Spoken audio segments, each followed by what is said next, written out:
Your players shouldn't fear death. They don't need to fear the Reaper. Death has impact on your story. It affects the world. It changes the world. It changes your party forever.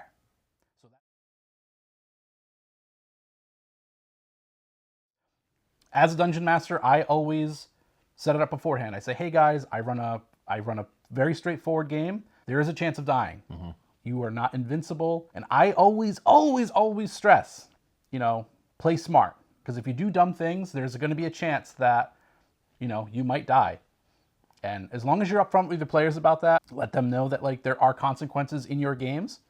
I think that that's perfectly reasonable, and I don't think any player will have a problem with that. So often do I hear that oh, nobody dies in my campaign, or I talk to dungeon masters and they're they want to save them in some way. Don't worry about saving characters. Don't worry about saving players. Let the other players try to save them. And if it doesn't work out, that's just the roll of the dice. That's just what happens. Having your players die in your campaigns, in your one-shots, it's okay. Yeah. It's okay. Sometimes dead's better. What you really want in the balance of this is allowing death to happen naturally, DMs. You gonna have them roll for a heart attack? Well, it's yeah. Or they're naturally? gonna know that you're out to get them. I don't know. No, I don't. Die of natural causes. Let them die of natural causes. Per the rules. Rules, lawyer! Dying of old age is the only thing you can't come back from. Oh, really? Yeah. I Aside from wish. I looked it up. I was researching today. And wish is the only one that you could really get around it if you died of old age. Because every other resurrection spell is if you died of old age, we can't help you there. Really? Yeah. Destiny, it was your time. But cardiac arrest will... The more you know.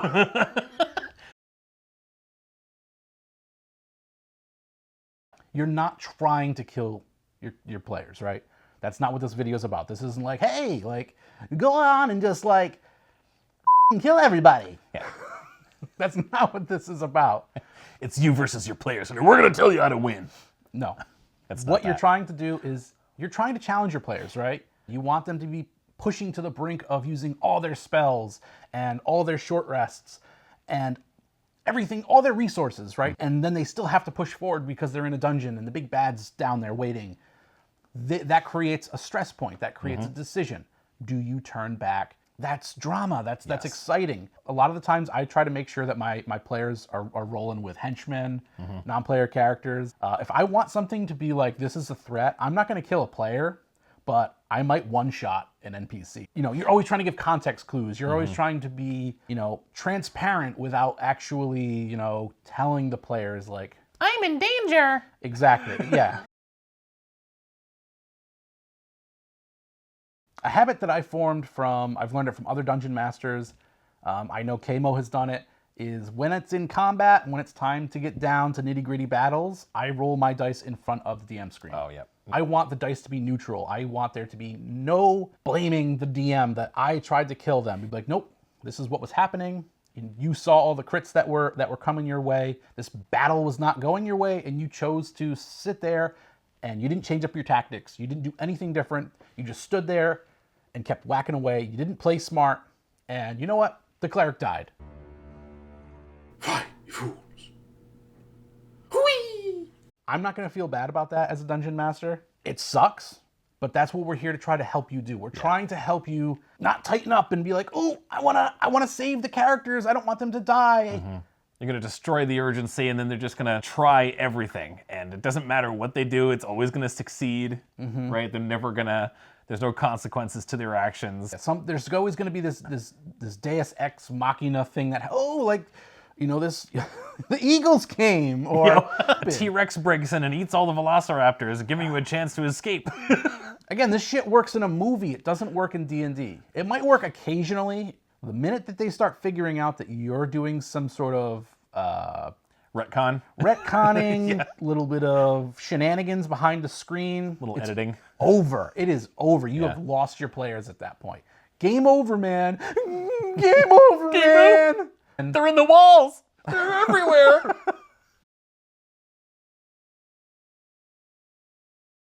It's coming near. closer still. They're rolling their death saving throws. They've gotten to their 0 hit points, right? You know, they're supposed to be unconscious. I think for the sake of the story and roleplay, it's always great for the DM to be narrating what's happening to that dying character on their first death save, on their second death save. Like, you're holding on to the wound, but so much blood is gushing out, and you're just staring at it, and you're shaking. Don't skip out on that. Don't skip out on it. If they fail that third death saving throw, you know, DMs make the table stop. Stop the music. Silence. And then, you know, you say, what do you do? Go over to the player and you go down on your knees and you're like, no. And like someone picks up their body and carries them off. And you're like, oh, geez, no. Bartholomew, why? You know, continue on from there. Don't forget to, you know, make a big deal. The player at the table is just like, defeated. If someone does expire at the table, hopefully not like one of your friends, they died of boredom. If a player character dies at the table, you know, maybe for that next round of combat, everyone's got advantage on the enemies or on the monsters right then and there, right? This is your comrade. This is your brother or sister in arms. This is someone that you go to battle with each and every day. It should be something that's felt at the table. When someone dies, you know, it'll mean something. You'll feel it. You'll feel it here. You'll feel it in the naughty bits. You'll feel it in the nether region. Maybe not. I think that means you're a serial killer. Is that what it feels like? First of all, I feel like it's great before their third saving throw or like somewhere near to give them like their last words. Like if someone's near them, tell them something profound. You know, it really depends on at what point during the night they die. Either they're super excited to start their new character, you know, encourage them. I know it's like a little soon, right? Oh, do you want, you know, your dog died. Do you want another dog right now? Here, you got a puppy. I know you've been wanting to play a warlock this whole time. You want to be a warlock? You want to be a warlock? Let me mourn my dead character. Well, there's a lot of investment in these characters, especially if you're into making backstories. If you're anything like us, you play for years with the same character sometimes. So, you know, losing it is just like, wow. So after you process that death, you have two options. The player can go and start building their brand new character, their little warlock puppy that they were excited to try out. Or maybe, again, if you're rolling with henchmen, you're rolling with NPCs that are friendly to the party, hand them a very basic character sheet that they can play.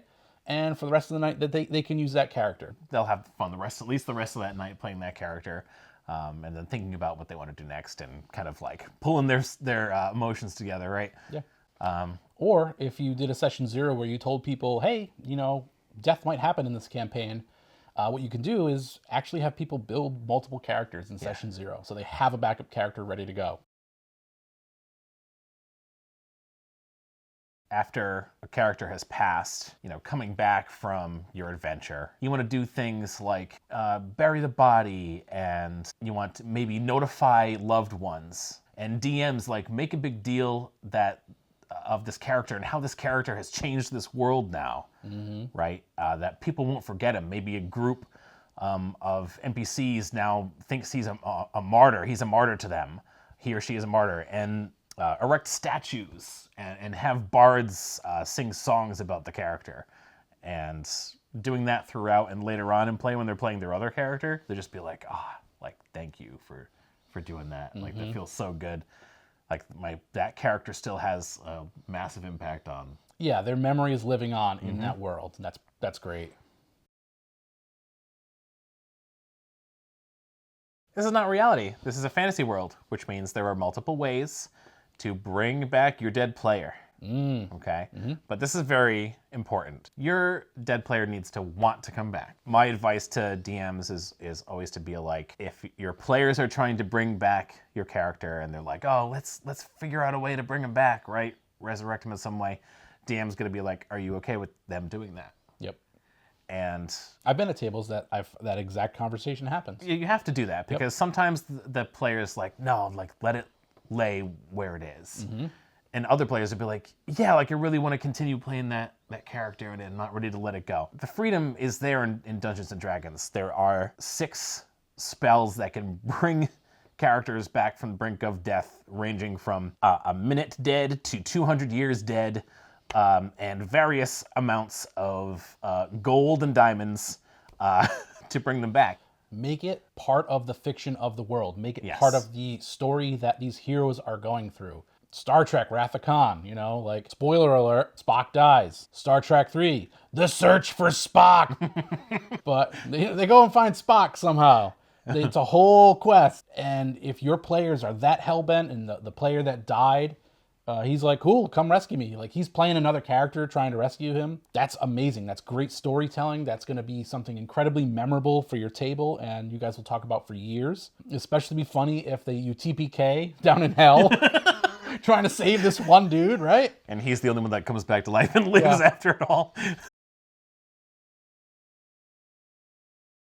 You can find this high-level wizard or this high-level cleric, and they're going to cast True Resurrection or something. In my world, in my games, you're not going to find that. You're going to start asking around for the NPCs that can do this, and it's going to be this shady-ass person that lives in a bog somewhere, some Baba Yaga mother. It's morally gray. You're dealing with death. You're dealing with bringing someone back. You're defying the gods themselves, the god of death. He doesn't want this soul to leave his realm. You're going to have to get your hands dirty. This is not going to be like, I have 100,000 gold pieces, and now my best friend is back to life. Like, nothing happened. I had the gold for it. I needed to spend my gold on something. No, that is not happening.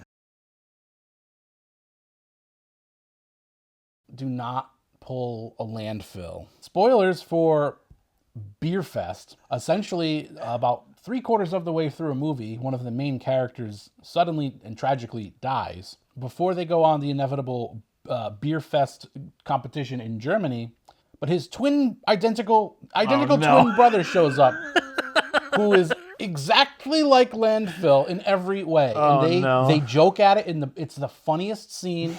It's so damn good. They do it perfectly. Like, he burps after he drinks a beer. He's like, he even smells like Landfill. Do not let your players recreate, they're like, oh, this is Sparrow 2.0. Do not do that. Come up with a brand new creation. Come up with something unique. Use this moment of this low moment to come in high with someone new and different, and that's gonna challenge you to play in different ways. Yeah.